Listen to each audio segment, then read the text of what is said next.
बिस्मिल्लाहिर्रहमानिर्रहीम। अस्सलाम वालेकुम नाज़रीन, मैं हूं आपका मेज़बान कामरान एजाज़। इस शो में मैं आपके लाइव फ़ोन कॉल्स लेता हूं। अगर आपका कोई इमिग्रेशन का मसला है, आप भी फ़ोन करके इस प्रोग्राम में हिस्सा ले सकते हैं। प्रोग्राम का नंबर अभी आपकी स्क्रीन के नीचे आ रहा है। उम्मीद है कि आपको ऐसी एडवाइस दी जाएगी जो आपके लिए फ़ायदेमंद साबित होगी। नाज़रीन, कॉल जाने से पहले आपके साथ थोड़ी सी मैं इंफॉर्मेशन शेयर करता जाऊँ। और अक्सर मुझे ये एक सवाल बार बार पूछा जा रहा है कि अगर एक ब्रिटिश सिटीज़न हो के अगर हम एक यूरोपियन कंट्री में जाते हैं और वहाँ हम टीटी राइट्स एक्सरसाइज करते हैं, हम अपने डिपेंडेंट्स को वहाँ बुला सकते हैं और इवेंचुअली अगर हम यूके रह सकते हैं या नहीं। In short the answer is yes, लेकिन इसमें कोई ऐसी शराइत हैं जो आपने पूरी करनी होती हैं और उसकी रिक्वायरमेंट्स मैं आपके साथ जल्दी से शेयर कर दूँ। अगर आप सरिंदर सिंह रूट इस्तेमाल करना चाहते हैं, सो फॉर एग्ज़ाम्पल मैं हूँ एक ब्रिटिश नेशनल और मैं जाता हूँ बेल्जियम में और वहाँ मैं टीटी राइट्स एक्सरसाइज शुरू कर देता हूँ। मैं वहाँ अपने पाकिस्तानी फैमिली मेम्बर्स हैं जैसे मेरी वाइफ एंड चिल्ड्रन, मैं उनको वहाँ बुला सकता हूँ बेल्जियम में। पहली शर्त यह है कि आपकी शादी होनी चाहिए 1 फरवरी 2020 से पहले। अगर आपकी शादी 1 फरवरी 2020 से पहले हुई थी, आपके पास टाइम लिमिट है 29 मार्च 2022 तक आप और आपकी फैमिली यूके एंटर हो सकते हैं। लेकिन इसके साथ साथ एक और भी शर्त है कि आप और आपकी फैमिली इकट्ठे रहे थे यूरोपियन कंट्री में बाय 1 जनवरी 2022। सो ये याद रखें, दो शर्तें हैं कि पहले तो आपकी शादी कब हुई थी और आप और आपकी फैमिली इकट्ठे रहे थे एक यूरोपियन कंट्री में, जो डेडलाइन है 1 जनवरी 2022। अगर आपकी शादी हुई थी 1 फरवरी 2020 के बाद, फिर आप और आपकी फैमिली ने एंटर होना है 31 दिसंबर 2020 से पहले। और वही रिक्वायरमेंट, जो दूसरी रिक्वायरमेंट है कि आप और आपकी फैमिली इकट्ठे रहे थे इन यूरोपियन कंट्री इन 2020 जो अभी है, ये आपने सेटिस्फाई करनी है। सो अगर कोई व्यूअर अभी प्रोग्राम ये देख रहा है, सोच रहा है कि मैं अपनी फैमिली को बुलाना चाहता हूँ यूरोपियन कंट्री और हम एंटर हो जाएं टू यूके, अब थोड़ा सा मुश्किल होगा क्यों टीटी राइट्स आप एक्सरसाइज कर लेंगे। शायद आप पहली रिक्वायरमेंट सेटिस्फाई करते हैं कि आपकी शादी हुई थी 1 फरवरी 2020 से पहले, लेकिन जो दूसरी रिक्वायरमेंट जो यूके इमिग्रेशन ने लगाई है कि आप और आपकी फैमिली इकट्ठे रहे थे बाय 1 जनवरी 2022, वो आप सेटिस्फाई नहीं कर सकेंगे क्योंकि अभी हमारे पास टाइम लिमिट बहुत कम है। तो इसका प्लीज़ ज़रूर ख्याल रखिएगा। लेकिन अगर आप अपने फैमिली मेम्बर्स को, जैसे अपने भाई को बुलाना चाहते हैं एक वर्क परमिट वीज़े पर इन यूरोपियन कंट्री, उसमें काफ़ी ज़्यादा रूट्स आजकल हैं, आप हमसे रब्ता कर सकते हैं और हम आपकी इसमें हेल्प भी कर सकते हैं। ये थी इस वीक की इम्पोर्टेंट अपडेट। नाजरीन, बगैर कोई टाइम ज़ाया किए बढ़ते हैं हमारे पहले कॉल की तरफ। हेलो। अस्सलाम वालेकुम कामरान साहब। वालेकुम सलाम। सर, मैं पूछना है, हम लोग का मेरा मेरा वाइफ का और एक बेटी है, उसका 19 हो गया, वो हॉस्पिटल में कम करता अप्रेंटिस में, और एक हमारा बेटा है वो ब्रिटिश हो गया अभी 10 साल के बेस के ऊपर। हम लोग को पहला एक्सटेंशन मिला 2.5 साल का 7 ईयर बेस के ऊपर बच्चे के ऊपर। अभी हम कैसा ऑनलाइन करना, क्या उसका कितना क्या क्या चाहिए लगानी है? 2.5 साल का भी बहुत है, लगाना चाहिए। क्रेडिट कार्ड कैसे करना है उसका अप्लाई है? सॉरी, जो आपकी जो बच्ची हॉस्पिटल में, वो उसकी एज कितनी है? उसका 20 ईयर वाला है। 20 ईयर की बेस के ऊपर? है? वो 20 ईयर्स एज की है उसकी एज? हाँ, एज की है, और 7 ईयर के बेस पे मिला था ना हम लोग को। ठीक है, और आप भी, आप सवाल क्या पूछना चाहते हैं? अभी बेटा भी अभी ब्रिटिश हो गया 10 साल के बाद। ठीक है, अभी हमको पूछना है क्या क्या उसका लिए चाहिए अप्लाई करने के लिए। आपका वीज़ा कब एक्सपायर हो रहा है? उसका एक्सपायर हो रहा है जनवरी में, 20 जनवरी में। 21 जनवरी में।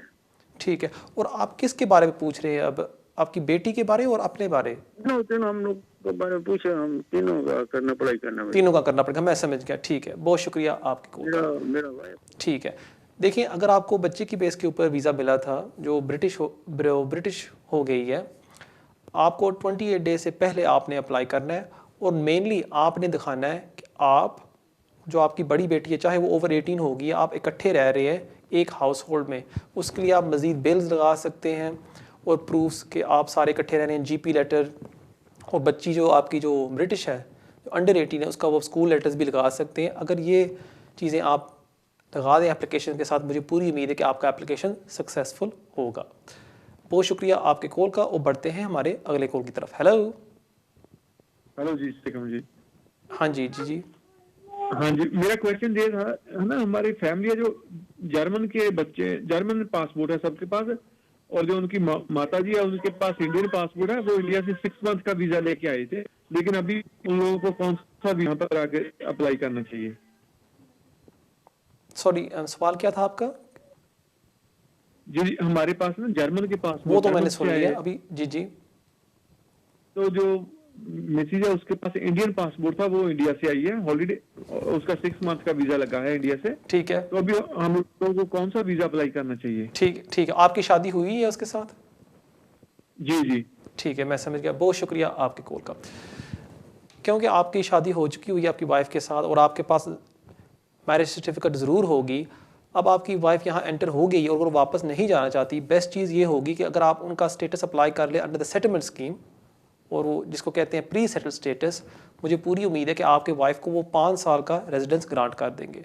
जैसे उसके 5 साल पूरे हो जाते हैं, उसके बाद उसको ग्रांट कर देंगे indefinite leave to remain. So mainly आपने यही लगाना होगा एप्लीकेशन के साथ, उसकी मैरिज सर्टिफिकेट और प्रूफ कि वो आपके साथ अभी रह रही है यूके में, और आपका स्टेटस का प्रूफ भी आप साथ लगा दें एप्लीकेशन में, वो भी अच्छा होगा। मुझे पूरी उम्मीद है कि आपकी वाइफ को वो ग्रांट कर देंगे। बहुत शुक्रिया आपके कॉल का, और बढ़ते हैं हमारे अगले कॉल की तरफ। Hello hello, you live on है। हेलो, अस्सलाम वालेकुम। वालेकुम सलाम। कमरान भाई, मुझे आपसे ये सवाल करना था कि मेरे 3 बच्चे हैं माशाल्लाह से, और तीनों ब्रिटिश हैं। ठीक है, और मुझे उन्हीं की बेस पे 10 साल वीज़ा मिला था। ठीक है, तो मेरी एक एक्सटेंशन हो चुकी है, मैंने दूसरी के लिए अप्लाई किया अगस्त में।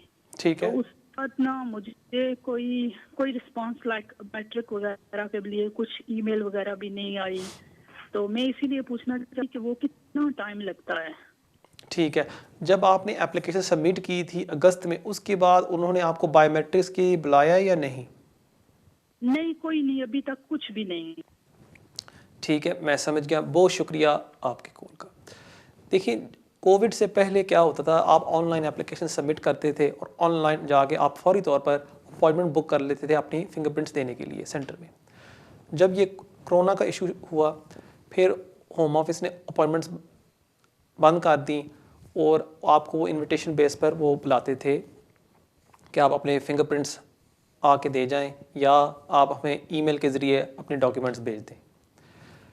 अभी आपने अगस्त में एप्लीकेशन सबमिट किया है, होम ऑफिस ने एक पब्लिकेशन पब्लिश की थी पिछले माह, जिसमें उन्होंने कहा था कि जिन एप्लीकेंट्स ने एप्लीकेशन सबमिट किया था बाय सितंबर, उन सब को हम बुला रहे हैं फॉर अपॉइंटमेंट बायोमेट्रिक्स के लिए, या हम उनको कांटेक्ट कर रहे हैं कि हमें ईमेल के ज़रिए हमें अपने डॉक्यूमेंट्स भेज दें अगर हमारे पास उनका डेटा ऑलरेडी है। मेरे ख्याल में बेस्ट चीज़ ये होगी कि अगर आप होम ऑफिस को कांटेक्ट कर लें और उनको आप एक्सप्लेन करें कि जी मैंने एप्लीकेशन अगस्त में सबमिट की थी, आपकी जो पॉलिसी है वो साफ़ कह रही है कि हमने सब एप्लीकेशंस को तकरीबन प्रोसेस कर लिया है जो सितंबर तक सबमिट हुए थे, और मेरी अभी तक फिंगरप्रिंट्स की रिक्वेस्ट नहीं आई, प्लीज़ मुझे एक अपॉइंटमेंट दें। मुझे पूरी उम्मीद है कि वो आपको दे देंगे। मेरा भी एक क्लाइंट था जिसमें सेम सिचुएशन में था। जब मैंने उनको कांटेक्ट किया फौरी तौर पर विदिन 2-3 डेज़ उन्होंने उसको बुला लिया है फिंगरप्रिंट्स के लिए। इसलिए बेस्ट चीज़ ये होगी होम ऑफिस को कांटेक्ट कर लें और फिर वो आपको अपॉइंटमेंट दे देंगे। बहुत शुक्रिया आपके कॉल का, और बढ़ते हैं हमारे अगले कॉल की तरफ। हेलो अस्सलाम वालेकुम जी। वालेकुम सलाम जी कामरान भाई, मेरा एक छोटा सा सवाल है। ठीक है। तो जी वो कामरान भाई, बात यह है कि हमने ना 2 साल हो गए हैं, तो हमने एप्लीकेशन की फ्रेश क्लेम किया था। क्या क्लेम किया था? तो सॉरी 2 साल से अभी तक कोई जवाब नहीं आया। ठीक है, कौन सा क्लेम किया था आपने? सॉरी जी 2 साल हमने ना एप्लीकेशन की हुई है, फ्रेश क्लेम किया हुआ है ना। ठीक है, फ्रेश क्लेम किया हुआ। तो ठीक 2 है, साल से अभी तक कोई जवाब नहीं आया। ठीक है। अभी जो इसी दौरान जो मेरी बेटी है ना एक, वो हाफ लाइफ से ज्यादा उसकी गुजर गई है। वो उसकी एज अभी कितनी है? अभी उसकी पहले उसकी थी जब हम आए थे उसको 10 साल की थी, तो अभी जो है ना वो 21 की है। ठीक है। तो जी, तो मुझे बस असल में बता रहे कि क्या उन्हें हम होम ऑफिस को कुछ राब्ता करें उनसे कि या अभी हमें स्टिल वेट करना चाहिए, बस मेरा ये सवाल है। ठीक है, मैं समझ गया। बहुत शुक्रिया आपकी कॉल का। Thank you. देखिए, जहाँ तक असाइलम क्लेम्स में आजकल बहुत ज़्यादा बैकलॉग है ये असाइलम क्लेम्स में। साल साल 2-2 साल वेट ये आजकल आम हो गई है। आप ज़रूर सॉलिसिटर के थ्रू उनको लिख सकते हैं कि प्लीज़ मेरे एप्लीकेशन को एक्सपेडाइट करें और जल्दी से मुझे जवाब दें, लेकिन फिर भी मेरे ख्याल में जवाब नहीं आएगा क्योंकि बैकलॉग इतनी ज़्यादा बढ़ गई है कि होम ऑफिस को मैनेज भी नहीं कर सकती। और इन्होंने ये एक्सेप्ट भी किया है 2-3 माह पहले कि हमारी जो बैकलॉग है वो बहुत ज़्यादा बढ़ गई है। और तकरीबन लास्ट मंथ एक डेटा होम ऑफिस ने पब्लिश किया था कि तकरीबन कितने लाख असाइलम क्लेम्स अभी सिस्टम में पेंडिंग है। इट्स रिकॉर्ड हाई सिंस 2010 के असाइलम क्लेम्स अभी सिस्टम में पेंडिंग है जिनका जवाब होम ऑफिस ने अभी तक दिया भी नहीं है। अब आपने मुझे बताया कि आपकी जो बेटी है उसकी हाफ लाइफ यहाँ यूके में गुजर गई है। मेरे ख्याल में बेस्ट चीज़ ये होगी आप अपनी बच्ची की एप्लीकेशन सबमिट कर दें फौरी तौर पर। अगर आपके पास पैसे नहीं है या उसके पास पैसे नहीं है, आप फी वेयर के लिए भी अप्लाई कर सकते हैं, उसके पैसे बच जाएंगे। और जैसे ही आपने उसकी एप्लीकेशन सबमिट कर दी, अपनी एप्लीकेशन भी आप सबमिट कर दें उसके साथ साथ कि हमें भी वीज़ा ग्रांट किया जाए, चाहे वो ओवर 18 है लेकिन वो हमारे साथ रह रही है, हमारे ऊपर वो डिपेंडेंट है। इस बेस के ऊपर हमें भी वीज़ा दिया जाए क्योंकि हम एक परिवार हो के हमारे सारे टाइज यहाँ हैं। अगर आप इसको वीज़ा देंगे और हमें वापस भेज देंगे, हमारा जो परिवार है वो टूट जाएगा और वो होगा अनफेयर और breach of our rights under article 8। So मेरे ख्याल में बल्कि बजाय आप वेट करें अभी और साल 1.5 साल फर्दर सबमिशन में, आप फौरी तौर पर अपनी बेटी का और अपना और आपकी वाइफ का जो अगर आपके और बच्चे हैं उनका फौरी तौर पर एप्लीकेशन सबमिट कर दें और मेरे ख्याल में आपके लिए बहुत जल्द गुड न्यूज़ होगी। बहुत शुक्रिया आपके कॉल का और बढ़ते हैं हमारे अगले कॉल की तरफ। हेलो। वालेकुम सलाम। कमल भाई, एक छोटा सा क्वेश्चन था कि मैंने भी मैं गवर्नमेंट की आईडीवी थ्रू के तहत अप्लाई किया था, उसके अंदर अभी तक कोई रिप्लाई नहीं आया उनका। आपने अप्लाई कब किया था? मेरा 2.5 साल का वीजा था और अभी मुझे 2.5 साल का और मिलेगा क्योंकि मेरे फिंगरप्रिंटिंग सब हो गए थे। तो उन्होंने मुझे आईडीवी ऐप के लिए एप्लीकेशन भेजा था और फिर मैंने उसके थ्रू। ठीक है, आपने एप्लीकेशन कब सबमिट की थी? तो अभी तक रिप्लाई नहीं आया। आप बता सकते हैं कि कब तक वो रिप्लाई करेंगे? सॉरी, आपने एप्लीकेशन कब सबमिट की थी? एप्लीकेशन सबकी की अगस्त में। और ऐप में डॉक्यूमेंट्स आपने कब जमा कराए थे? वही ऐप में मैंने जब खत्म हो रहा था 2 अगस्त को और मैंने ऐप उसमें डाउनलोड की थी 15 अगस्त को और मैंने एप्लीकेशन डाली थी। नहीं, एप्लीकेशन आपने कब पेमेंट की थी एप्लीकेशन की, होम ऑफिस फीस की? सॉरी, मैं आपका समझा नहीं, सॉरी। एक तो है ना अगस्त में आपने आईडीवी ऐप के थ्रू आपने डॉक्यूमेंट जमा करा दिए, उससे पहले आपने एप्लीकेशन कब सबमिट की थी जब आपने होम ऑफिस की फीस भरी थी, वो कब आपने की थी? मैंने होम ऑफिस की फी मुझे सिर्फ 70 भरनी थी, वो मैंने भरी थी बस, और कोई फी मैंने नहीं भरी थी और वो मैंने अप्लाई की थी जुलाई। ठीक है, मैं समझ गया। बहुत शुक्रिया आपके कॉल का। आपने मुझे बताया कि जुलाई में आपने होम ऑफिस की फ़ीस भरी थी। इसमें तकरीबन 6 मंथ्स आपके पूरे नहीं हुए। अगर जनवरी तक आपको जवाब नहीं मिलता, मेरे ख्याल में आपको फॉलो अप करना चाहिए कि प्लीज़ मुझे जल्द से जल्द जवाब दें। मैं मानता हूँ आजकल पैंडेमिक है और होम ऑफिस में डिले है, लेकिन ज़्यादातर जो एप्लीकेशन हैं होम ऑफिस उसको 6 मंथ्स में कंसिडर कर रही है। तो इसलिए आप जनवरी तक वेट कर लें। अगर उसके बाद जवाब नहीं आता फिर उसको फॉलो अप करें और मेरे ख्याल में वो आपको वीज़ा इशू कर देंगे। बहुत शुक्रिया आपके कॉल का। नाजरीन, हम चलते हैं एक ब्रेक की तरफ। जाने से पहले आपको मैं अपना ईमेल एड्रेस देता जाऊं जो अभी आपकी स्क्रीन के ऊपर आ रहा होगा, keijaz@me.com। इसके थ्रू आप मुझे कांटेक्ट कर सकते हैं और अगर आप मुझे मिलना चाहते हैं आप मुझे मिल सकते हैं। हमेशा की तरह आप सबसे मैं दरख्वास्त करता हूं कि प्लीज़ अगर आप सोशल मीडिया पर जाएँ, यूट्यूब के ऊपर, वहाँ आप डालें कामरान एजाज, वहाँ भी आप मुझे फॉलो कर सकते हैं और नेक्स्ट वीक एक एक्सक्लूसिव अपडेट वर्क परमिट्स के हवाले मैं वहाँ पब्लिश करूँगा। नाज़रीन, कहीं नहीं जाना, मिलते हैं ब्रेक के बाद। नाजरीन, आपको ब्रेक से खुशामदीद करते हैं और बगैर कोई टाइम ज़ाया किए बढ़ते हैं हमारे अगले कॉल की तरफ। हेलो जी, अस्सलाम वालेकुम सर। वालेकुम सलाम। सर, मुझे क्वेश्चन ये था कि 2012 तक मेरा स्टूडेंट वीज़ा था। ठीक है। उसके बाद मुझे 2 साल का जो ये मिलता था वर्क वीजा, PSW, ठीक है वीजा, जी जी। वो मुझे मिला 2 साल का। तो 2014 जब वो एक्सपायर हुआ तो साथ ही मेरे 10 साल भी पूरे हो गए। ठीक है। तो मुझे उसके बाद इंडेफिनेट मिल गया। अगर ब्रिटिश पासपोर्ट अप्लाई करता हूँ तो वो पिछले 10 साल की हिस्ट्री मांगते हैं आपके वर्क वीजे की, मतलब वर्क जो आपका टैक्स है। तो उसमें तो मतलब मेरे पास 2-3 साल तो मेरे वो भी होंगे जिसमें मैं फुल टाइम जॉब करता हूँ, मेरा स्टूडेंट वीजा था। आप यूके एंटर कब हुए थे? यूके में एंटर कब हुआ था? 2004 में। सॉरी 2004 में। 2014 में मेरे 10 पूरे हुए थे। ठीक है। सो 2014 में ठीक हो गया, मैं समझ गया। बहुत शुक्रिया आपके कॉल का। देखिए, जब आप नेशनलिटी के लिए अप्लाई करते हैं, अगर आप अप्लाई करते हैं on the basis of your British spouse, वो आपके पिछले 3 साल देखते हैं। और अगर आप अप्लाई करते हैं ऑन राइट, वो आपके देखते हैं आपके पिछले 5 साल। और चाहे आपने वहाँ काम किया था या नहीं किया था, वो मेनली देख रहे हैं कि आप लॉफुल थे उन 5 सालों में, और आपने फॉर एग्ज़ाम्पल पिछले 5 सालों में 540 डेज़ यूके से बाहर नहीं गुजारे। वो जो पिछला साल है अप्लाई करने से पहले, आपने 90 डेज से यूके से बाहर नहीं गुजारे। अगर आप ये रिक्वायरमेंट्स पूरे फुलफ़िल कर देते हैं, आपको वो वीज़ा नेशनलिटी ग्रांट कर देंगे। सो जहाँ तक आपका सवाल था कि आप वहाँ काम नहीं कर रहे थे या आप पार्ट टाइम स्टूडेंट थे, उसमें उनको कोई इशू नहीं है। वो देखना चाहते हैं कि आपके पास लॉफुल रेजिडेंसी थी और आपने यूके के बाहर ज़्यादा दिन नहीं गुजारे। अगर आप ये सेटिस्फाई कर देते हैं, मुझे पूरी उम्मीद है वो आपको नेशनलिटी ग्रांट कर देंगे। बहुत शुक्रिया आपके कॉल का, और बढ़ते हैं हमारे अगले कॉल की तरफ। हेलो अस्सलाम वालेकुम। वालेकुम सलाम। कमरान भाई, मेरा सवाल है कि मेरे पास 2 बच्चे हैं अंडर 5 ईयर ओल्ड, जो है ना वो इधर है मेरे पास इंग्लैंड में, और ठीक है। मेरी वाइफ पाकिस्तान है। उसका जो इनबोर्स का मसला है, कोई इसमें तरीका है, कोई मैं अप्लाई कर सकता हूँ कोई? आपके पास नेशनलिटी कौन सी है? मेरी ब्रिटिश है। मैं इधर 36 ईयर से रह रहा हूँ, मेरी सेकंड मैरिज है मेरी। ठीक है। तो बच्चे जो है मेरे 2 इधर मेरे पास हैं, स्कूल में जा रहे हैं, यूनिवर्सिटी में जा रहे हैं। तो मैं इस वक्त काम नहीं कर रहा। वो जो बच्चे हैं वो पहली रिलेशनशिप से? ठीक है, सॉरी, वो जो बच्चे हैं आपके जो भी यहाँ आपके साथ रह रहे हैं, वो पहली रिलेशनशिप से हैं या सेकंड वाइफ से? सेकंड वाइफ के। ठीक है। और आप काम क्यों नहीं कर रहे, वजह क्या है वैसे मैं पूछ रहा हूँ? क्योंकि मैं इंडिपेंडेंट हूँ, देखभाल करने के लिए और कोई नहीं है इधर। ठीक है, मैं समझ गया। बहुत शुक्रिया आपके कॉल का। देखिए, वैसे तो जब आप अप्लाई करते हैं to sponsor your wife from Pakistan या इंडिया या बांग्लादेश से, आपको इनकम रिक्वायरमेंट फुलफिल करनी होती है जो है 18,600।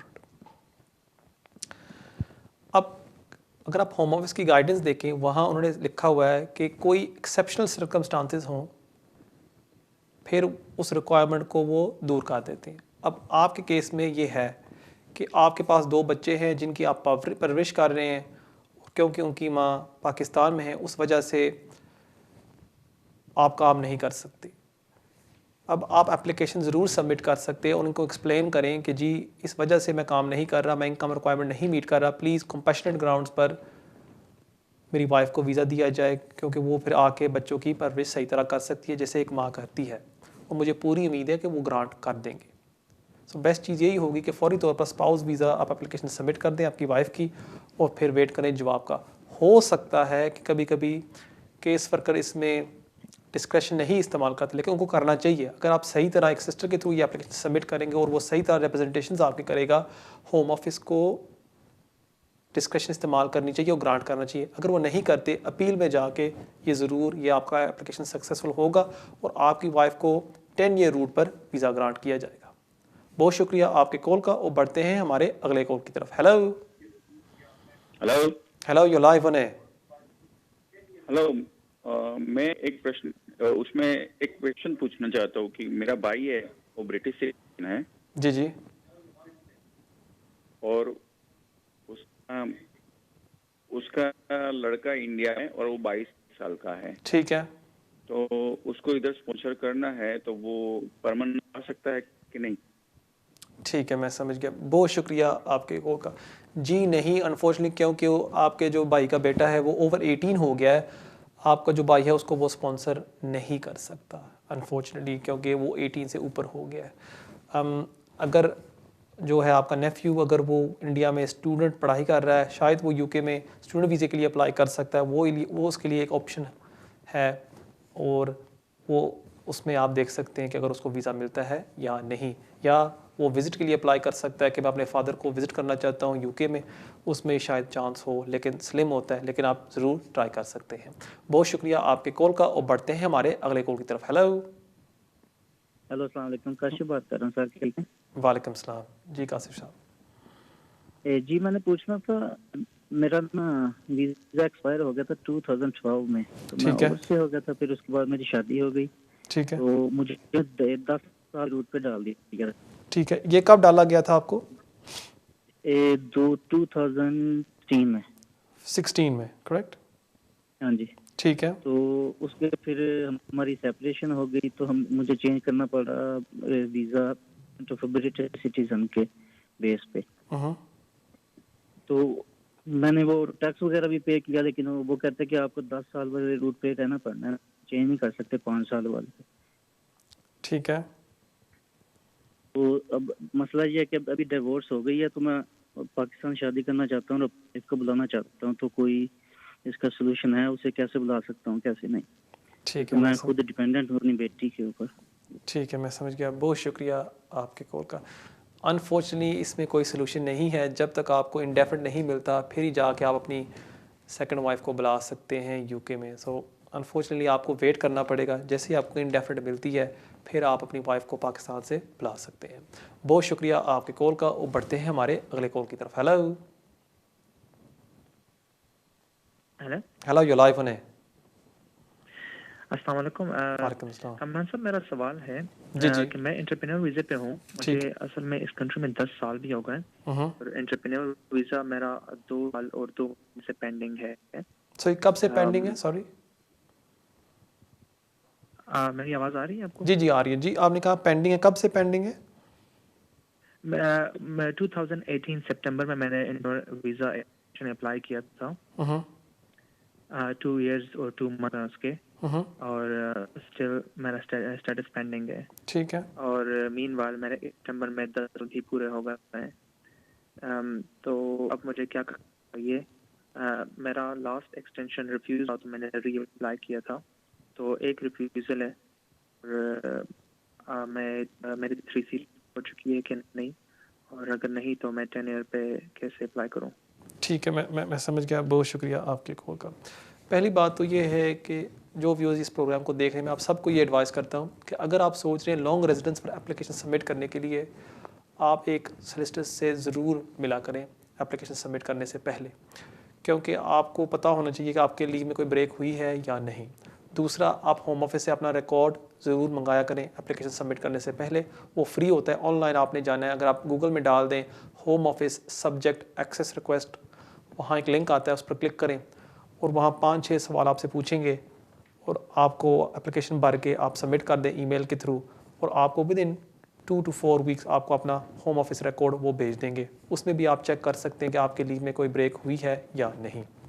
अब जहाँ तक आपका सवाल है, आपने मुझे बताया कि आपकी जो पिछली एक्सटेंशन थी वो रिफ्यूज़ हुई थी, और उसके बाद आई थिंक 3C के तहत आपने अप्लाई किया है, फर्दर लीव के लिए, या विद इन 14 डेज़ आपने अप्लाई कर दिया है दोबारा, और वो अभी तक पेंडिंग है।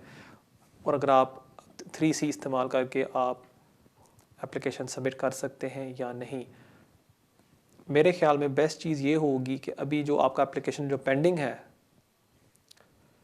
अंडर Tier 1 उस पर ही रहें, क्योंकि वो जो पीरियड है जहाँ तक आपका एप्लीकेशन रिफ्यूज़ हुआ था, और चाहे आप पिछले 2 साल हो गए आपका एक वैलिड एप्लीकेशन आपने सबमिट किया हुआ है, उसको वो नहीं मानेंगे एज लॉफुल रेजिडेंस। क्योंकि जो मैंने 2-3 हफ्ते पहले आपके साथ वो नई जजमेंट शेयर की थी, हक एंड अदर्स, वहाँ जजेस ने कहा था कि जो जुनैद अहमद केस है दैट इज़ गुड लॉ, कि अगर फॉर एग्ज़ाम्पल आपका एप्लीकेशन रिफ्यूज़ हो जाता है और उसके विद इन 14 डेज़ आप एक नया एप्लीकेशन सबमिट कर देते हैं, चाहे वो एप्लीकेशन पेंडिंग रहता है, वो जो पीरियड है इट इज़ स्टिल अनलॉफुल। सो जब तक आपके वो Tier 1 एप्लीकेशन को वो ग्रांट नहीं करते, आप 10 ईयर लॉन्ग रेजिडेंस पर स्विच नहीं कर सकते। So the best thing will be कि आप होम ऑफिस को लिखें कि प्लीज़ मुझे जल्द से जल्द एक डिसीजन दें, फिर ही आप जाके देख सकते हैं कि आपके लिए कौन सा बेस्ट ऑप्शन होगा। बहुत शुक्रिया आपके कॉल का, और बढ़ते हैं हमारे अगले कॉल की तरफ। हेलो। अस्सलाम वालेकुम जी, good evening sir. Good evening sir, मेरा सवाल आपसे है कि मैंने सैलम लिया था, मुझे रेफ्यूजी, मुझे और मेरी मिसेज। सॉरी, थोड़ा सा ऊंचा बोलिएगा, मुझे आवाज़ नहीं आ रही। इंडेफिनिट को 1 साल हो चुका है। ठीक है। तो क्या नेशनलिटी, जब जो लाइफ इन यूके टेस्ट है उसमें मैंने एंट्री करके लेवल 1 लेवल 2 के सर्टिफिकेट हासिल किए हुए हैं, और मेरी बीवी ने एंट्री 3 की हुई है, तो क्या हमें लाइफ इन यूके टेस्ट देना पड़ेगा, नहीं देना पड़ेगा? ठीक है। आपको ILR कौन सी बेस पर ग्रांट किया गया था? मैंने पहले सैलम था, सैलम में मुझे रेफ्यूजी मिला था, उसके बाद इंडेफिनिट। ठीक है। और कब मिला था आपको रेफ्यूजी स्टेटस पर ILR? ये मुझे जो इंडेफिनिट मिला है ये पिछले साल 23 दिसंबर को मिला। 30 दिसंबर को, ठीक है। और जो आपने क्वालिफिकेशंस पास किए हैं वो आपने कब पास किए थे? जी जी। वो आपने कब किया था वो टेस्ट? वो मैंने किया 2014 से लेकर 18-19 तक। ठीक है, मैं समझ गया। बहुत शुक्रिया आपके कॉल का। अनफॉर्चुनेटली नॉट नहीं, आप उनको नहीं इस्तेमाल कर सकते। आपको B1 और life in the UK test pass करना होगा। जैसे ही वो आप पास कर लेंगे फिर ही आप नेशनलिटी के लिए अप्लाई कर सकते हैं। बहुत शुक्रिया आपके कॉल का, और बढ़ते हैं हमारे अगले कॉल की तरफ। Hello.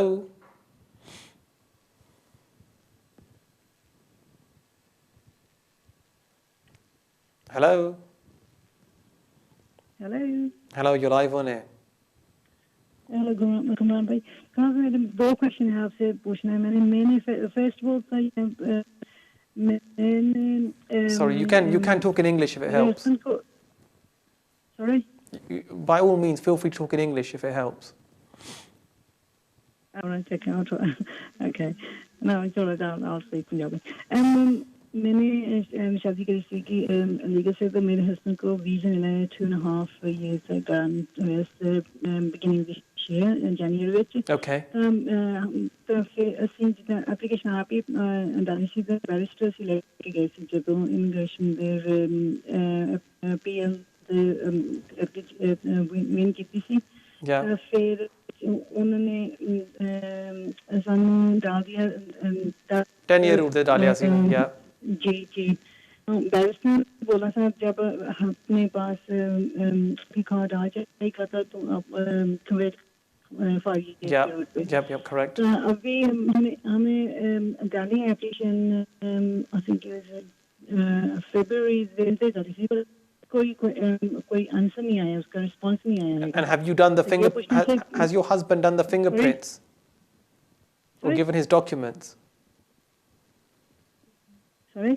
Your husband who applied to switch over from the 10-year route to the 5-year route, has he given his fingerprints or submitted his documents via email or by going to the Home Office centres? Yes. We submitted all the application, all the documents by email. Okay, and when was that done? The documents by email? He did do them biometric. Obviously, when we submitted the application, that was in 2000. Right. So when did he submit the documents recently?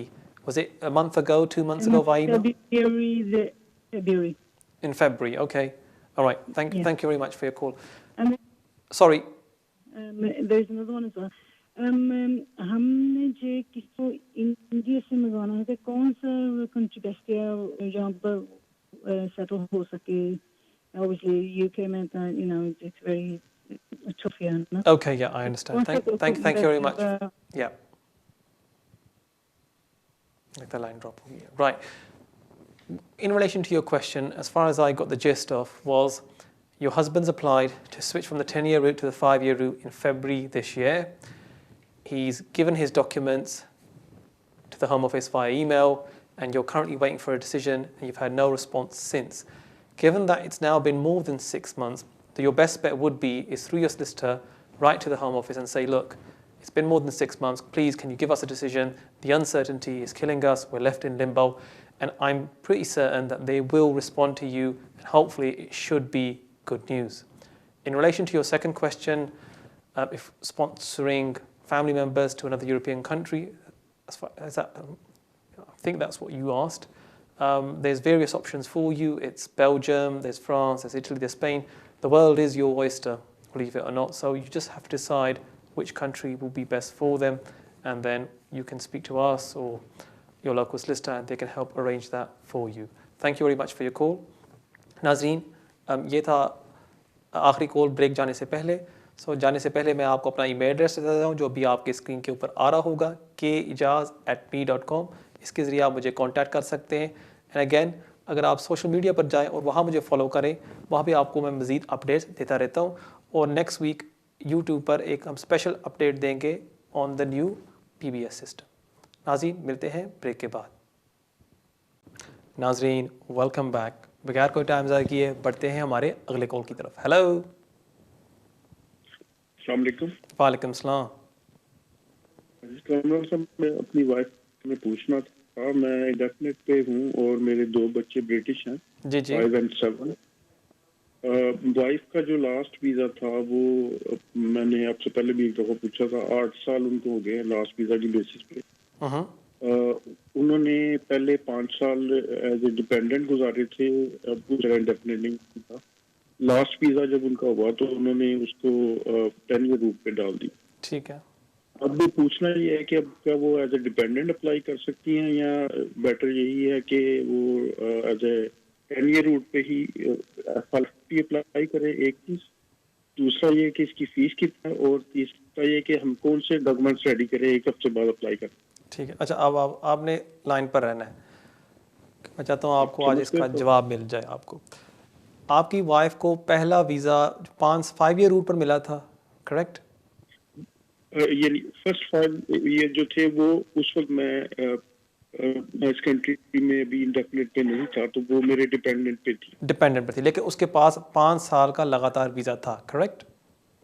नहीं, वो 2.5 साल का. हाँ, 5 साल उसने period उसने complete किया. ठीक है. उसके बाद आपकी वाइफ ने स्विच कर दिया to the 10 year route. Dependent of ILR. Dependent of ILR. ठीक है. और उसके ऊपर उसको क्या मिला? एक 2.5 साल का वीज़ा, ये हो गया 7.5 साल, करेक्ट? About 8 years. 8 years अभी हो गए आपकी वाइफ को यहाँ ऑन द वीज़ा. ठीक है. अब आपका वीज़ा वाइफ का जुलाई 2012 में इस कंट्री में. ठीक हो गया. सो तकरीबन हाँ जी 8 साल तो 3-4 माह हो. ठीक है जी. अब आपकी वाइफ का वीज़ा एक्सपायर कब हो रहा है? ये 30th of November जो है with in end of this month. ठीक हो गया. ठीक है. अब देखिए, जैसे मैंने आपको पिछली दफ़ा भी बताया था, अगर आपकी वाइफ स्विच करती है टू द 5 ईयर रूट, जैसे आपकी बेस के ऊपर आपके पास ILR है या अगर आप ब्रिटिश हैं, उसमें कोई फ़ायदा नहीं है क्योंकि उन्होंने आपको 10 ईयर रूट पर आपकी वाइफ को लगाया था. बेस्ट चीज़ है उस रूट पर भी रहे, उस रूट पर रहे. ठीक है. क्योंकि उसमें आपको ना तो फाइनेंशियल रिक्वायरमेंट पूरी करनी होगी, ना आपकी वाइफ को इंग्लिश टेस्ट पास करना होगा. खाली आपकी वाइफ को यही साबित करना होगा कि आप और आपकी वाइफ जो आप बच्चे हैं वो आप इकट्ठे रह रहे हैं एक हाउस होल्ड में. So, जैसे वो कहते हैं ना इंग्लिश में, why fix something that has not been broken. अगर कोई चीज़ टूटी नहीं है उसको क्यों ठीक करें. So, अगर आपकी वाइफ को उन्होंने 10 ईयर रूट पर रखा हुआ है, उसी रूट पर आप एक्सटेंशन अप्लाई कर लें. जैसे उसके 10 साल पूरे हो जाएंगे, आप उसकी इंडेफिनिट की एप्लीकेशन सबमिट कर सकते हैं. जहाँ तक आपका मतलब FLR पे अप्लाई करें. जी, आप उसी रूट पर रहें जैसे आपने पिछली दफ़ा अप्लाई किया था. अब जहाँ तक आपका दूसरा सवाल है, मेरे ख्याल में आजकल जो होम ऑफिस की फ़ीस उन्होंने बढ़ा दी है. सो IHS सरचार्ज इज़ नाउ £624. सो तकरीबन आपकी जो होम ऑफिस फ़ीस होगी 2600 कुछ पाउंड्स ये होगी आपकी फ़ीस. ठीक है. डॉक्यूमेंट्स कौन से चाहिए? डॉक्यूमेंट्स मेनली आपने यही लगाने होंगे कि आप और आपकी वाइफ इकट्ठे रह रहे हैं एक हाउस होल्ड में. ठीक है. जैसे bills, school letters, school reports, photographs वगैरह, ये चीज़ें अगर आप लगा दें ये दुरुस्त होगा. लेकिन अगेन मैं आपको ये रिक्वेस्ट करूँगा कि आप अपने सॉलिसिटर को मिल लें या आप हमें भी मिल सकते हैं. और बेस्ट चीज़ ये होगी आप सॉलिसिटर के थ्रू ये एप्लीकेशन सबमिट कर दें. ओके. ठीक है सर. और कोई सवाल आपका? बस ऑनलाइन ही अप्लाई होगा ना? जी ऑनलाइन ही होगा. जी जी ठीक है. लगता है इनको इनका सवाल. Thank you very much. You welcome. ठीक है sir. Thank you so much for your call. नाज़रीन, बढ़ते हैं हमारे अगले कॉल की तरफ. हेलो. वालेकुम सलाम. जी सर. सर मेरी बात करनी है आपसे कि वो अभी 2.5 साल का हम लोग को मिला, अभी उस पर एक्सटेंशन आ गया हम लोग और मेरे आपको पहले बता। सॉरी आपकी आवाज़ नहीं आ रही, थोड़ा सा ऊंचा बोलें, चिल्ला के बोलें थोड़ा सा। वो क्या कि अभी हम लोग के पास 2.5 साल का वीजा है। ठीक है, ये रूम के ऊपर, ठीक है, 7 ईयर के बेस के ऊपर मिला था। ठीक है। तो अभी हम लोग को अभी अप्लाई किया है उसका हमको जनवरी में। क्या नहीं है, सॉरी जी, नेक्स्ट ये 2021 में। ठीक है, आपने एक्सटेंशन अप्लाई करनी है, ठीक है। हाँ, तो उसके लिए अभी मेरा जो एक बेटे उसमें NH भी काम करते हैं। कहाँ काम करते हैं? काम करते हैं, ठीक है। NHS, ठीक है। एक बेटा है वो इधर 10 ईयर बीट के हमको मिल गया, वो ब्रिटिश पासपोर्ट। ठीक हो गया, मैं समझ गया, ठीक है। अभी वो डॉक्यूमेंट के पहले तो 3 मंथ 6 मंथ लगा था, अभी बोले 2.5 साल के पूरा रिकॉर्ड लगाना पड़ेगा। ऑनलाइन होता है अभी क्या? ठीक है, मैं समझ गया, बहुत शुक्रिया आपके कॉल का। जी हाँ, जो डॉक्यूमेंट्स आपने लगाने होंगे एप्लीकेशन में कि पिछले 2.5 साल आप और आपकी फैमिली इकट्ठे रह रहे थे एक हाउस होल्ड में, अगर उस बेस पर आपको वीज़ा मिला है। अब मुझे ये नहीं पता कि आपका जो बड़ा बेटा है, आपने पिछली एप्लीकेशन में दिखाया था वो साथ रह रहा है आपके साथ या नहीं, लेकिन अगर आपने दिखाया था, फिर अगर वो साथ भी रह रहा है अभी भी, फिर आपने दिखाना है कि आप और आपका जो परिवार है इकट्ठे रह रहे थे पिछले 2.5 साल से। तो पिछले 2.5 साल के मेनली डॉक्यूमेंट्स आपने लगाने होंगे। उम्मीद है आपको आपके सवाल का जवाब मिल गया होगा और बढ़ते हैं हमारे अगले कॉल की तरफ। हेलो हेलो, अस्सलाम वालेकुम। वालेकुम सलाम। कामरान साहब। जी जी। हाँ जी, मेरा क्वेश्चन ये है जी कि मैं ब्रिटिश हूँ जी जी। 2 बच्चे जो है ना वो पाकिस्तान से ना इधर थे 7 साल है। तो उस वक्त जब पाकिस्तान से वो इधर आए, उस वक्त मेरे पास अभी ब्रिटिश नेशनलिटी नहीं थी। मेरी ब्रिटिश नेशनलिटी जो है ना वो 4 साल पहले जो है ना वो मेरी हुई है।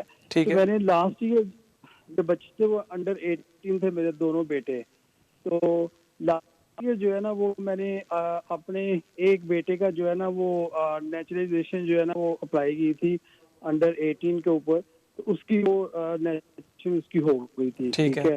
तो अब दूसरा बेटा जो है ना वो बस कोरोना से मेरी जॉब चली गई, पैसे नहीं थे तो मैं वेट करता रहा। तो अब 18 हो गया है मेरा दूसरा बेटा। तो मैंने ये पूछना है उसकी अब नेचुरलाइजेशन जो अप्लाई करनी है वो क्या वही जो अंडर 18 जो एप्लीकेशन फॉर्म है का वो लगाना है या एडल्ट का लगाना है? अगर एडल्ट का लगा तो क्या उसको लाइफ इन यूके या टेस्ट करना पड़ेगा? हालांकि वो बच्चा तो 7 साल से यहाँ से पढ़ रहा है, उसने ठीक है, सॉरी जो है ना GCSE उसने कर लिया। ठीक है, एक सवाल मेरा है आपसे कि जब आपका बच्चे आपके जो 2 बेटे हैं वो एंटर हुए थे यहाँ, उनको ILR ग्रांट की गई थी फौरी तौर पर या 2.5 साल का वीज़ा? उनको जो है ना वो 2.5 साल का जो है ना उनको वीज़ा उनको मिला था। और इंडेफिनिट उनको कब मिली थी? 5 साल बाद? क्या चीज़? ILR? हाँ जी। नहीं, ILR उनको नहीं मिली थी ना, उनका वही 7 साल पहले आए थे ना, तो उनको अभी ज़ाहिर है 7.5 साल प्लस ये समझ लें कि 2.5 साल का, फिर 2.5 साल का, फिर उनको जो है ना अब 2.5 साल का वीज़ा उनको मिला हुआ था। तो ऐसे था। वो जो उनकी मदर है उनके पास क्या है स्टेटस अभी? जो मेरी वाइफ है उसके पास वही 2.5 साल का ना वीज़ा वही उन्होंने दिया उनको। ठीक है, मैं समझ गया, बहुत शुक्रिया आपके कॉल का। देखिए, जहाँ तक आपका सवाल है कि अब आपका बेटा ओवर 18 हो गया है, फिर उसको एज एन एडल्ट अप्लाई करना होगा और जी हाँ उसको पास करना होगा B1 and life in the UK test.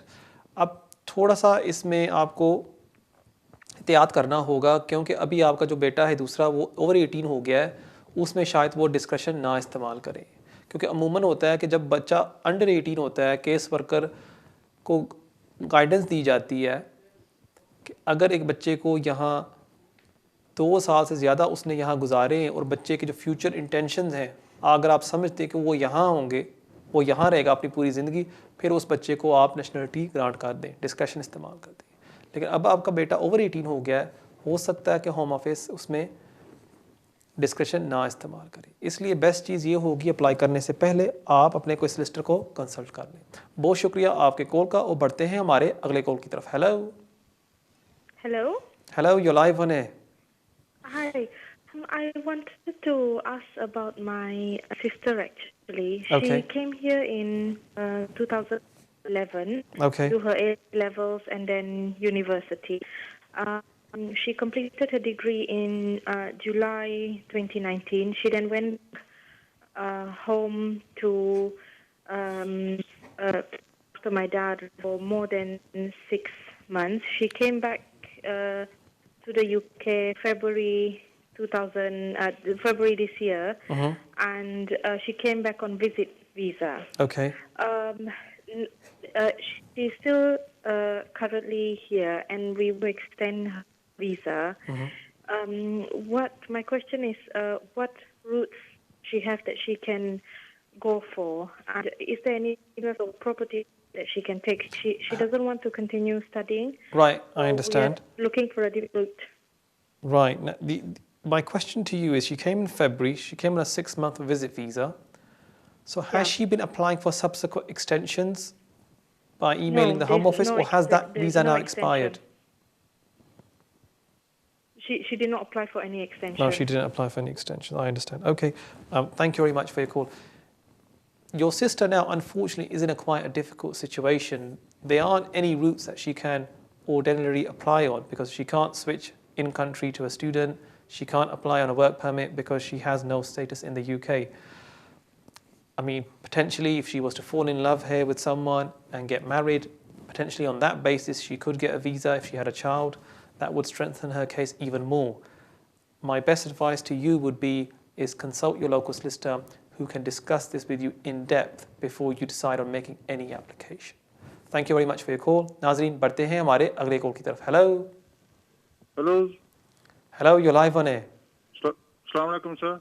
वालेकुम सलाम. मैं चौधरी अनवर बोल रहा हूँ लंदन से. मैंने ये पूछना था कि मैं अमेरिकन सिटीजन हूँ, तो मेरे पास परमानेंट रेजिडेंस कार्ड है और वो जो आजकल आया हुआ है सेटल स्टेटस, करते हैं यूरोपियन सिटीजन, वो भी मैंने ले लिया है. मेरी वाइफ के पास परमानेंट कार्ड है. क्या उसको भी प्री सेटलमेंट का अंदराज कराना है? आपके वाइफ के पास परमानेंट रेजिडेंस है? मेरी wife she is from Pakistan. She has permanent residence? Permanent residence card है. Okay, I understand. Thank you very much for your call. देखिए, अगर आपके पास परमानेंट रेजिडेंस है, अगर आप होम ऑफिस की गाइडेंस देखें, वहाँ उन्होंने लिखा हुआ है कि कोई रिक्वायरमेंट नहीं है कि आप सेटलमेंट स्कीम के ऊपर अप्लाई करें सेटल स्टेटस के लिए.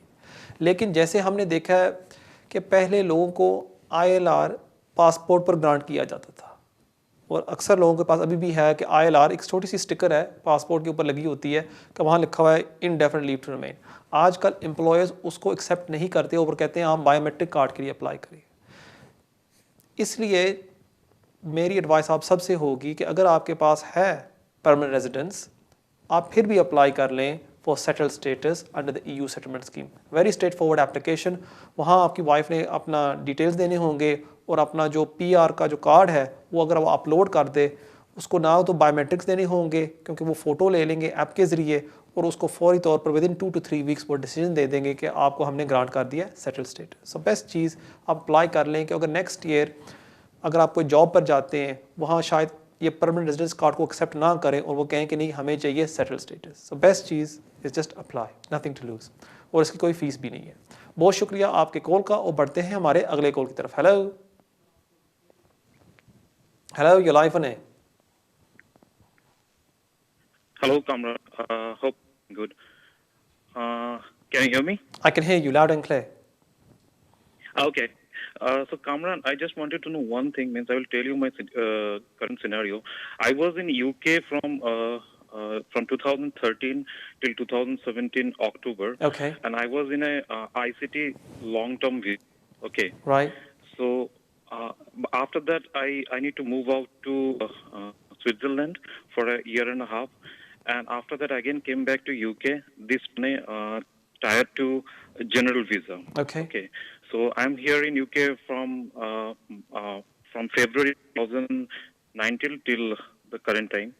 So I wanted to know that there is the whatever time I've already spent in UK with my earlier visa and the time that I've spent my new tied to general visa, am I eligible for PR or can I apply for PR in any category?